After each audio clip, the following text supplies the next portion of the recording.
आज हम सबसे पहले धर्म जिहाद पर अपनी सीरीज का तीसरा एपिसोड आपको दिखाने वाले हैं और आज हम आपको यह बताएंगे कि धर्म परिवर्तन के इस रैकेट की जड़ें भारत के आधे से ज्यादा राज्यों में फैली हुई हैं। और आज हमें पता चला कि दिल्ली के जामिया नगर से ऑपरेट होने वाले इस जिहादी गैंग ने उत्तर प्रदेश, मध्य प्रदेश, बिहार, महाराष्ट्र और झारखंड में बड़े पैमाने पर हिंदुओं का ब्रेन वॉश करके या लालच देकर उन्हें इस्लाम कबूलने पर मजबूर किया है। और आज हमें धर्म परिवर्तन के 32 और नए प्रमाण पत्र मिले हैं और वो सारे प्रमाण पत्र आज मैं अपने हाथ में यहाँ अपने साथ लेकर आया हूँ। ये धर्म परिवर्तन के प्रमाण पत्र हैं और जब इन्हें आप पढ़ेंगे तो आप हैरान रह जाएंगे। हैरानी की बात इसमें यह है कि इनमें से ज्यादातर हिंदू लड़कियां हैं। इसलिए आज हम डीएनए में सबसे पहले धर्म जिहाद की यही तीसरी किश्त आपको देंगे, इस देश के लोगों को देंगे। हो सकता है आप वर्षों से, दशकों से आंख बंद करके इस सच्चाई से मुंह फेर रहे थे। हो सकता है कि आपने इसके बारे में सुना होगा, अखबारों में पढ़ा होगा और फिर आपने ये सोचा होगा कि ये तो सांप्रदायिक लोगों का एजेंडा है, न जाने ऐसा होता भी है या नहीं। लेकिन आज हम आपको ये बताना चाहते हैं कि धर्म परिवर्तन वाकई एक सच्चाई है, ये हो रहा है और ये हिंदू युवाओं के साथ, हिंदू लड़कियों के साथ उनका ब्रेन वॉश करके किया जा रहा है। बहुत ही सुनियोजित, संगठित तरीके से किया जा रहा है और कोई ऐसी ताकत है जो इन्हें पूरी तरह से कानूनी सलाह भी दे रही है कि कानून के हिसाब से कैसे चलना है ताकि आगे चलकर पकड़े ना जाएं। और ये सब कुछ दिल्ली के जामिया नगर से हो रहा है। जामिया नगर शाहीन बाग से सिर्फ 4 मिनट की दूरी पर है और शाहीन बाग से सिर्फ 650 मीटर दूर है। शाहीन बाग आपको याद होगा, दिल्ली में वो जगह जो महीनों तक जहां पर सड़कें बंद रही थी और जहां पर नए नागरिकता कानून के खिलाफ बड़ी संख्या में लोग प्रोटेस्ट कर रहे थे, विरोध प्रदर्शन कर रहे थे। ये पूरा विरोध प्रदर्शन स्पॉन्सर्ड था, एक खास समुदाय के लोग इसे कर रहे थे। और अब ये जो धर्म परिवर्तन के जो सर्टिफिकेट मेरे सामने आ रहे हैं, इसका जो रिमोट कंट्रोल है वो भी शाहीन बाग से 650 मीटर दूर जामिया नगर से जुड़ा हुआ है और वहीं का इसमें पता भी लिखा हुआ है।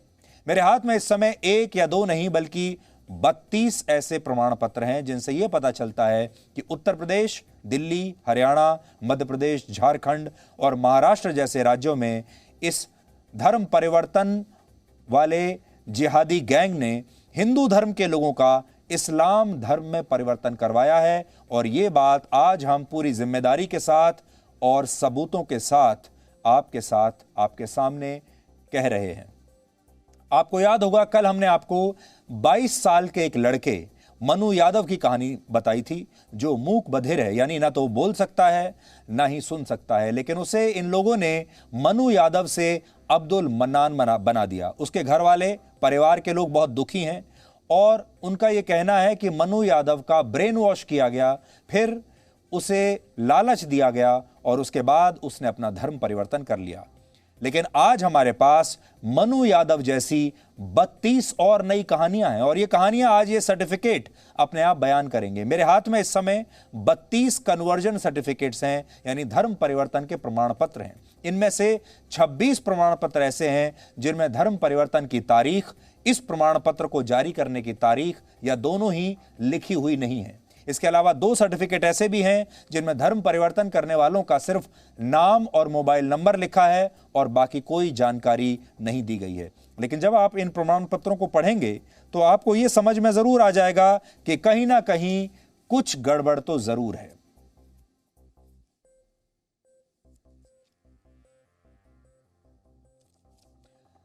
जैसे ये सर्टिफिकेट है जिसमें लिखा है, अब मैं आपको एक सर्टिफिकेट दिखा रहा हूं कि सीमा कुमारी ने हिंदू धर्म छोड़कर इस्लाम धर्म को स्वीकार कर लिया, लेकिन प्रमाण पत्र में लिखा है कि धर्म बदलने के बाद उसका नाम श्यामलाल हो गया। अब इससे यह भी समझना मुश्किल है कि यह महिला है या पुरुष। सबसे बड़ी बात, इसमें 2 लोगों का पता भी लिखा है जिनमें एक व्यक्ति का नाम मोहम्मद तलत बताया गया है और उसका घर दिल्ली के शाहीन बाग में है और दूसरे व्यक्ति का नाम तनवीर इकबाल बताया गया है और इसके घर का पता भी शाहीन बाग ही लिखा है। और शाहीन बाग हम आपको बता चुके हैं वही जगह है जहां एक खास तबके के लोगों ने, एक खास धर्म के लोगों ने नए नागरिकता कानून का विरोध करने के लिए महीनों तक विरोध प्रदर्शन किया था।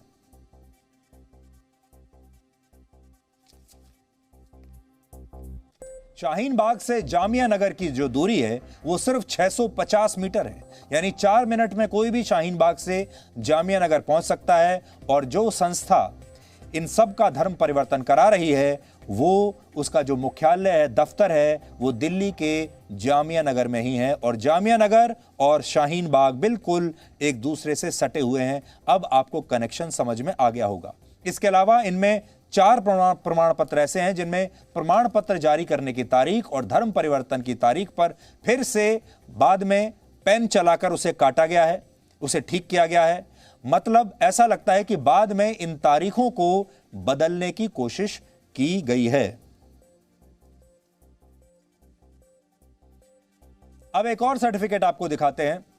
इसमें धर्म परिवर्तन की पहले से लिखी तारीख पर पेन चलाकर 20 तारीख को काटा गया है और आगे 12 लिखा गया है। और यह सर्टिफिकेट 32 साल की चंद्रकला नाम की एक महिला का है जो धर्म परिवर्तन के बाद चंद्रकला से कनीज फातिमा बन गई।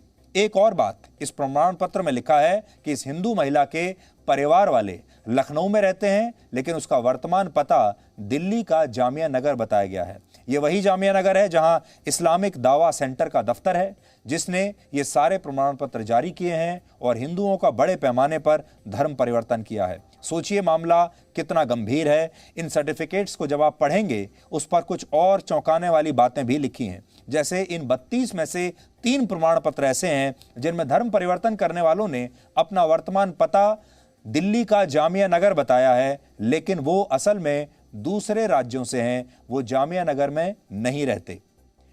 जैसे ये सर्टिफिकेट देखिए जो 5 जनवरी 2020 को जारी हुआ और इसमें लिखा है कि उत्तर प्रदेश के सहारनपुर का रहने वाला प्रवीण कुमार अब अब्दुल समद उमर बन चुका है और इसने अपना वर्तमान पता इस्लामिक दावा सेंटर का ही बताया है, यानी वही संस्था जिसने ये धर्म परिवर्तन करवाया है। यानी ये कहने की कोशिश कर रहा है कि ये लड़का वहीं रहता है।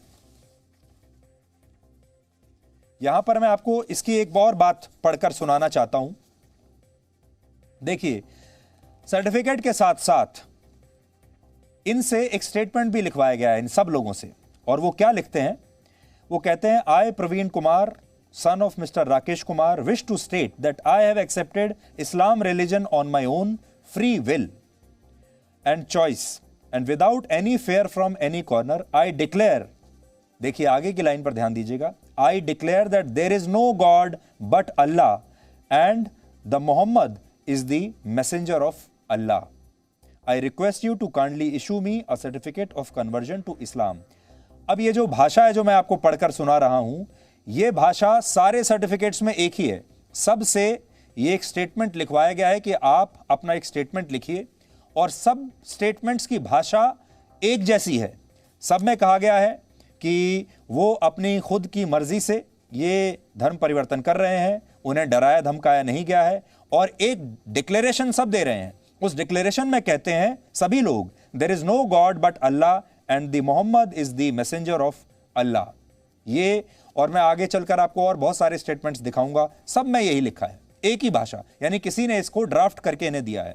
आप ऐसा ही अब एक और प्रमाण पत्र देखिए। यह प्रमाण पत्र आज से सिर्फ 14 दिन पहले 8 जून को ही जारी हुआ है, इसी महीने 14 दिन पहले। और इसमें लिखा है कि उत्तर प्रदेश के बुलंदशहर का रहने वाला नवेद अहमद बन गया है। पहले नवीन था, अब नवेद अहमद बन गया है, लेकिन इसने भी अपना मौजूदा पता जामिया नगर का ही बताया है जहां इस्लामिक दावा सेंटर का दफ्तर है। और हम आपको यह बता चुके हैं कि यह वही संस्था है जो यह पूरा धर्म परिवर्तन करा रही है। कन्वर्जन सर्टिफिकेट्स देखने के बाद अब इन्हीं लोगों के स्टेटमेंट लेटर्स देखिए, ये भी इस समय मेरे पास हैं। और सोचिए, धर्म जिहाद करने वाले इन लोगों ने जिन लोगों का धर्म परिवर्तन करवाया उनसे इस तरह के स्टेटमेंट लिखवा कर ले लिए, उनके हस्ताक्षर भी करवा लिए और जो हस्ताक्षर नहीं कर सकते थे उनका अंगूठा लगवा लिया। सबसे अहम इनमें से कुछ पत्रों में एक लाइन प्रमुख रूप से लिखी गई है जो मैं आपको पढ़कर बता चुका हूं, और वो लाइन ये कहती है, एक लाइन कॉमन है सब जगह, वो है there is no God but Allah and Muhammad is the messenger of Allah. Hindi में इसका अर्थ हुआ कि अल्लाह के अलावा दुनिया में कोई भगवान नहीं है, कोई ईश्वर नहीं है और मोहम्मद साहब अल्लाह के असली दूत हैं। यही बात कल जो हमने आपको कहानी बताई थी मनु यादव की, मनु यादव के कन्वर्जन सर्टिफिकेट पर भी यही लाइन लिखी है जो इस्लामिक दावा सेंटर ने जारी किया था। कहने का मतलब यह है कि जिन बातों को इन पत्रों में इन लोगों की राय बताया गया है वो बातें धर्म परिवर्तन कराने वाले इस जिहादी गैंग ने लिखी हैं। या जो बात समझने वाली है वो ये कि इस संस्था ने दिल्ली, उत्तर प्रदेश, मध्य प्रदेश, महाराष्ट्र, बिहार, झारखंड यानी लगभग आधा हिंदुस्तान इन्होंने कवर कर लिया है। वहां के लोगों का धर्म परिवर्तन करवाया है इन राज्यों का, लेकिन ये सभी धर्म परिवर्तन दिल्ली में हुए हैं और जामिया नगर की इसी इस्लामिक संस्था द्वारा करवाए गए हैं। और इन सभी पर एक ही काजी जिसका नाम है मुफ्ती जहांगीर आलम, उसका नाम लिखा हुआ है, जिससे उत्तर प्रदेश पुलिस ने अब गिरफ्तार कर लिया है। इस मामले में जो मुख्य आरोपी है उसका नाम है उमर गौतम।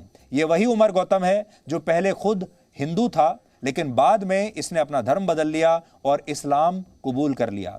आज हमें इसी उमर गौतम का एक वीडियो भी मिला है जिसमें वो साफ साफ बता रहा है कैसे उसने 1000 से ज्यादा हिंदुओं का इस्लाम धर्म में परिवर्तन कराया है। आप उसकी ये बातें सुनिए और इसके बाद आप खुद समझ जाएंगे ये रैकेट क्या है।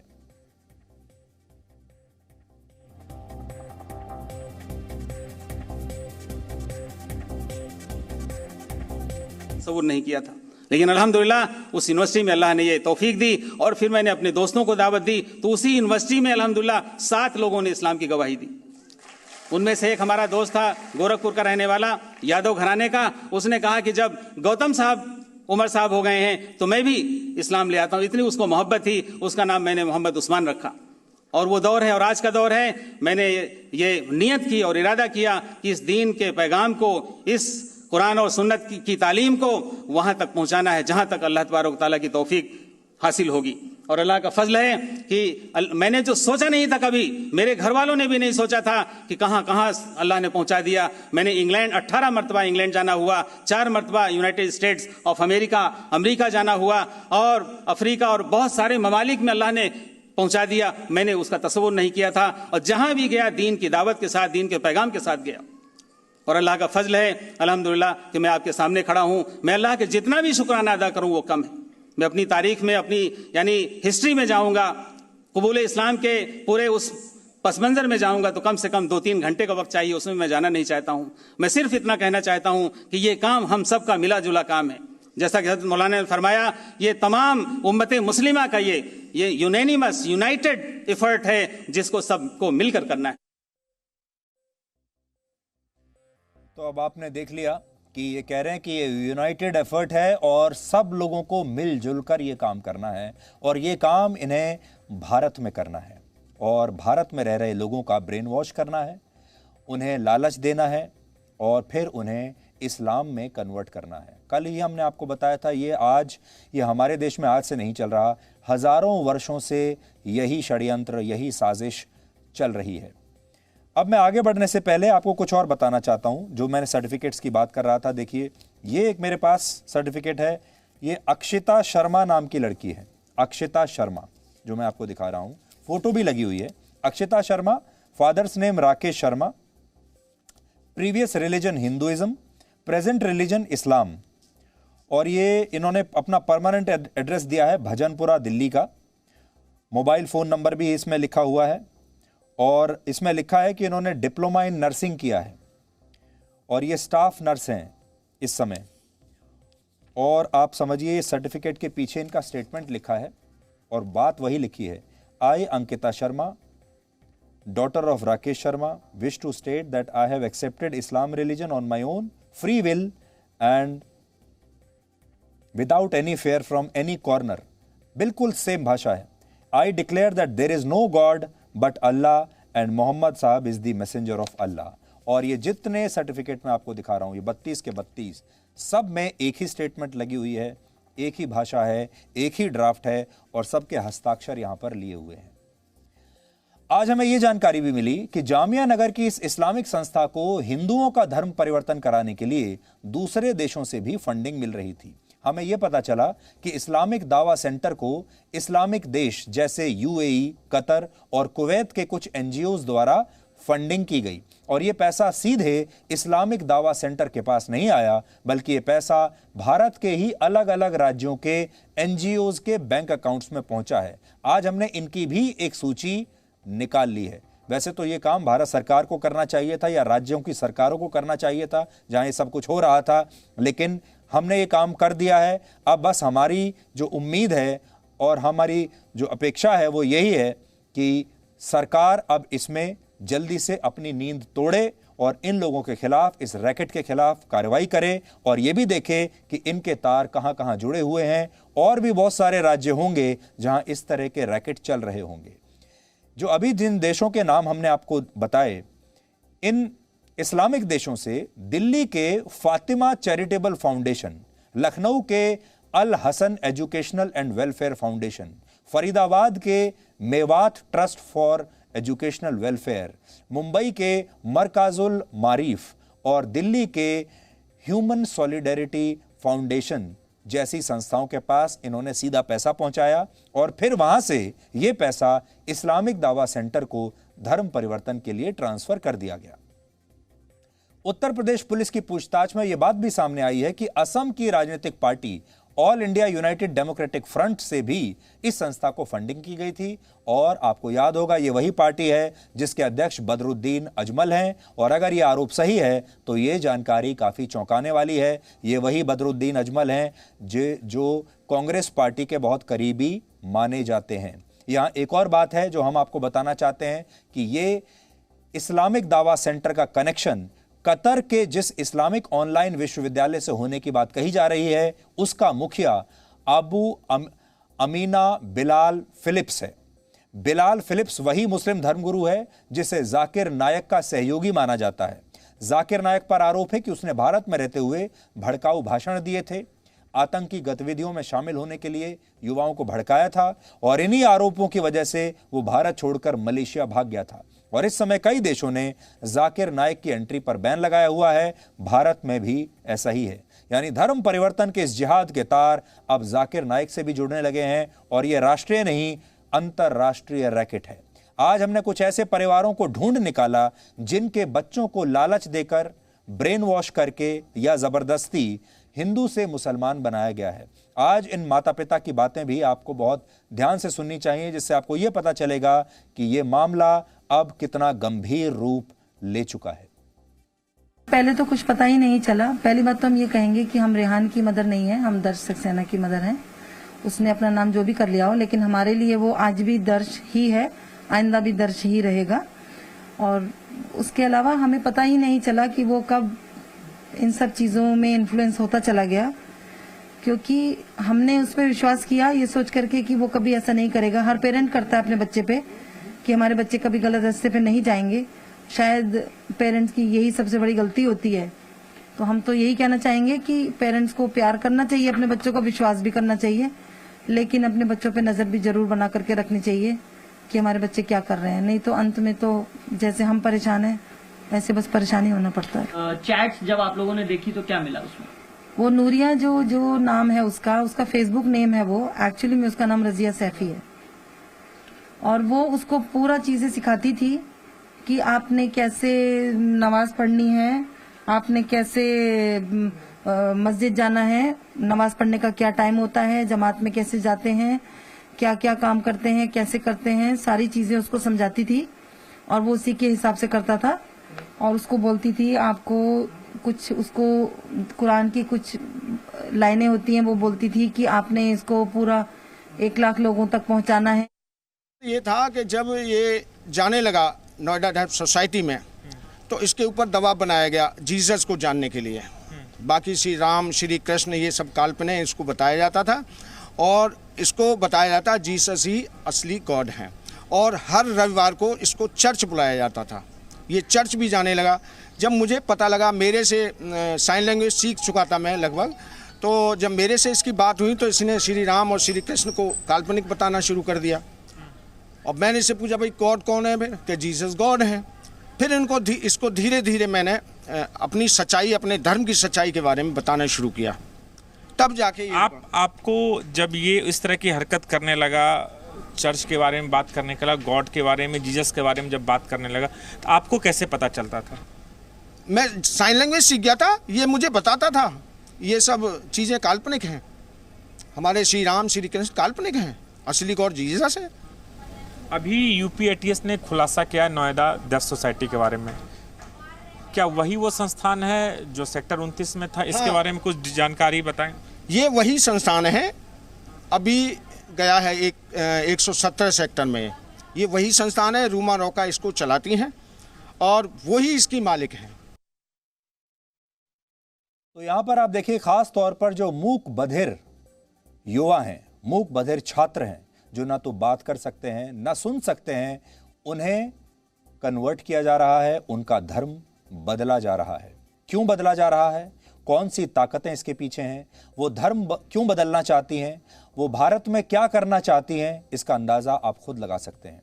आज हम आपसे यही कहना चाहते हैं कि हम सभी धर्मों का सम्मान करते हैं। ये देश सेक्युलर देश माना जाता है, धर्मनिरपेक्ष देश माना जाता है।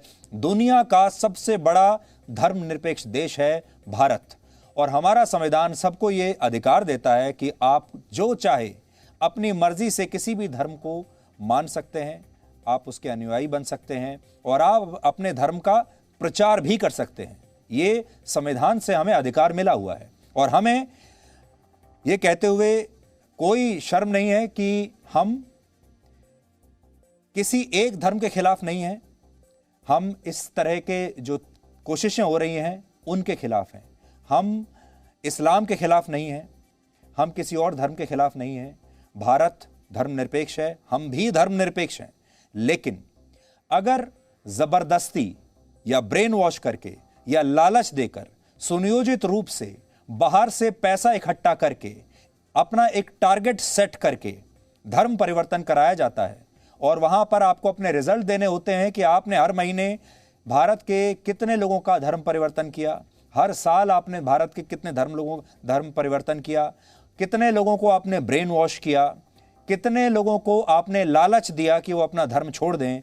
हम बस यही जानना चाहते हैं कि इसके पीछे मकसद क्या हो सकता है, और ये यकीन है कि इसके पीछे मकसद सही नहीं है। इसलिए हम हर धर्म का सम्मान करते हैं, लेकिन इस तरह से जो धर्म परिवर्तन किया जा रहा है, इस तरह से जो धर्म जिहाद चल रहा है, उसके हम सख्त खिलाफ हैं। इसलिए ये लगातार इन्वेस्टिगेशन जी न्यूज़ की चल रही है। हम हर रोज़ इन्वेस्टिगेट कर रहे हैं और जो जो बातें हमें पता चल रही हैं लगातार, वो सब आपके साथ शेयर कर रहे हैं। और यकीन मानिए, आप में से बहुत सारे लोग तो यही समझते होंगे कि जो धर्म जिहाद है, धर्म परिवर्तन है, ये आपने अब तक सिर्फ किताबों में पढ़ा होगा, अखबारों में पढ़ा होगा, और आपने सोचा होगा कि शायद ऐसा होता नहीं है, सिर्फ हमने सुना है। लेकिन जब आप इन माँ बाप से मिलेंगे, इन परिवारों से मिलेंगे जिनके बच्चों ने इन्हें बिना बताए अपना धर्म परिवर्तन कर लिया, वो भी खास तौर पर ऐसे बच्चे जो ना सुन सकते हैं ना बोल सकते हैं, तो आपको ये समझ में आएगा कि ये जो समस्या है, ये जो चुनौती है, ये रियल है, ये सचमुच आपके आसपास है, ये सब हो रहा है। और आने वाले दिनों में अगर इसे नहीं रोका गया तो इसके बहुत गंभीर परिणाम आपको देखने को मिलेंगे। ये हमारे पूरे की पूरा, जिसे आप सोशल फैब्रिक कहते हैं, हमारा सामाजिक सौहार्द जिसे कहते हैं, उसको ये बिगाड़ कर रख देगा। Presenting B News app available on Google Play and App Store. Download it now.